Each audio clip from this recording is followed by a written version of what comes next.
Assalamualaikum warahmatullahi wabarakatuh. Jumpa lagi dengan saya Alfi Zunaida dari UPT SDN Buton 3. Video ini adalah tugas demonstrasi kontekstual modul 1.3. Tujuan dari kegiatan ini adalah membuat rancangan tindakan perubahan berdasarkan tahapan bagja untuk mulai melakukan perubahan pada diri sendiri sehingga semakin berdaya dalam berpihak pada murid. Selain itu, juga menemukan potensi dan kekuatan juga hal baru dalam diri yang dapat membawa manfaat untuk murid. Dalam menyusun visi, kita bisa melalui pendekatan inquiry apresiatif, yaitu dimulai dengan menggali hal-hal positif, keberhasilan yang telah dicapai, dan kekuatan yang dimiliki organisasi.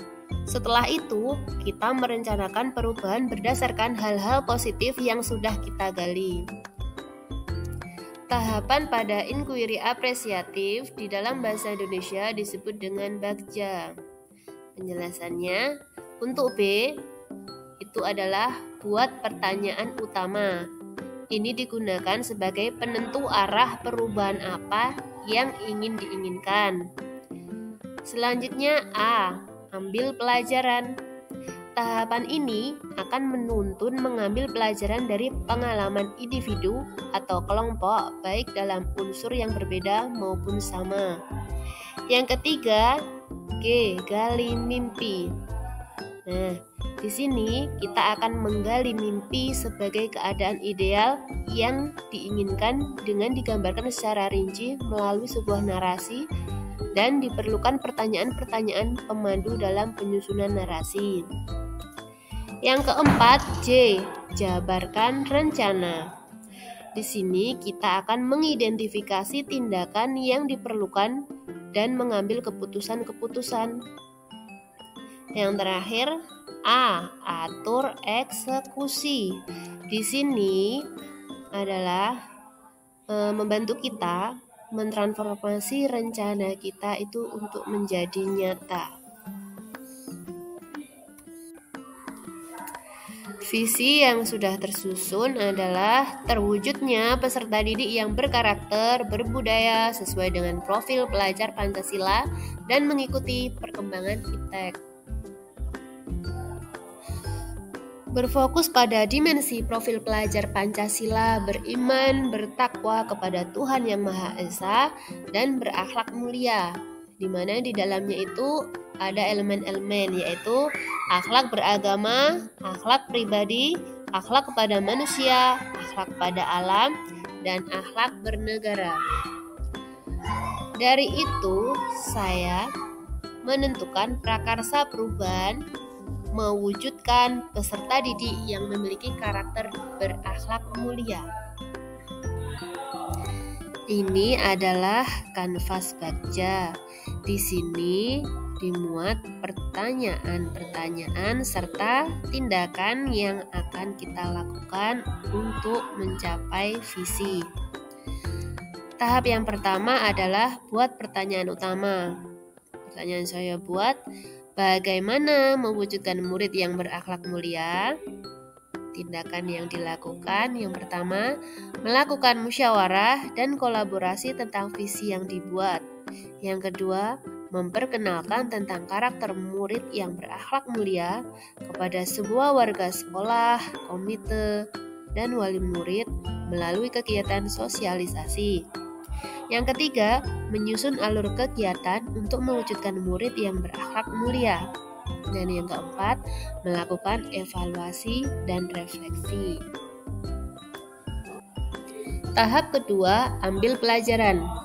Pertanyaan yang dibuat, siapa guru atau sekolah yang sudah berhasil membentuk karakter murid yang berakhlak mulia? 2. Bagaimana cara guru tersebut dapat mewujudkan murid yang berakhlak mulia? Yang ketiga, apa saja fasilitas dan sarana pendukung yang diperlukan untuk mewujudkan murid-murid yang berakhlak mulia? Tindakannya, yang pertama, mencari guru atau sekolah yang telah berhasil menerapkan karakter murid yang berakhlak mulia. Yang kedua, melakukan diskusi dan wawancara penyebaran angket pembelajaran yang terkait murid yang berakhlak mulia. Yang ketiga, mendata fasilitas atau sarpras yang dimiliki untuk mendukung karakter murid yang berakhlak mulia. Tahap ketiga, gali mimpi. Pertanyaan yang saya buat. Yang pertama, apa kebiasaan dan karakter yang sudah mencerminkan murid berakhlak mulia?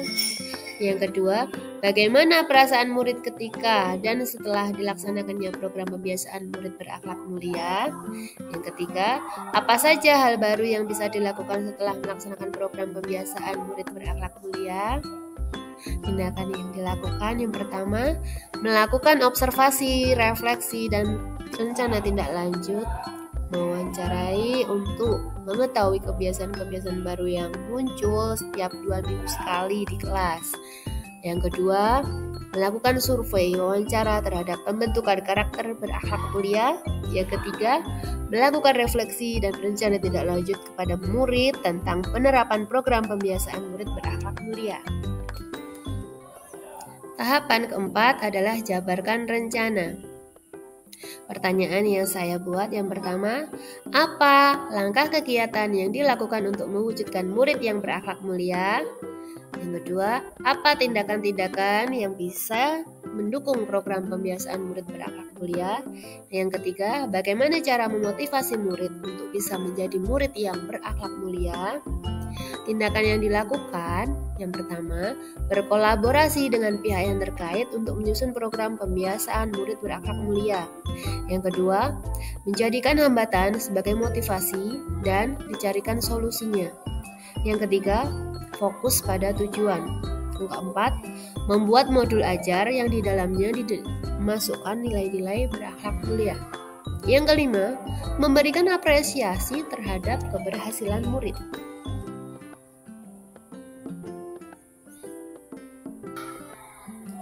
Yang terakhir, atur eksekusi.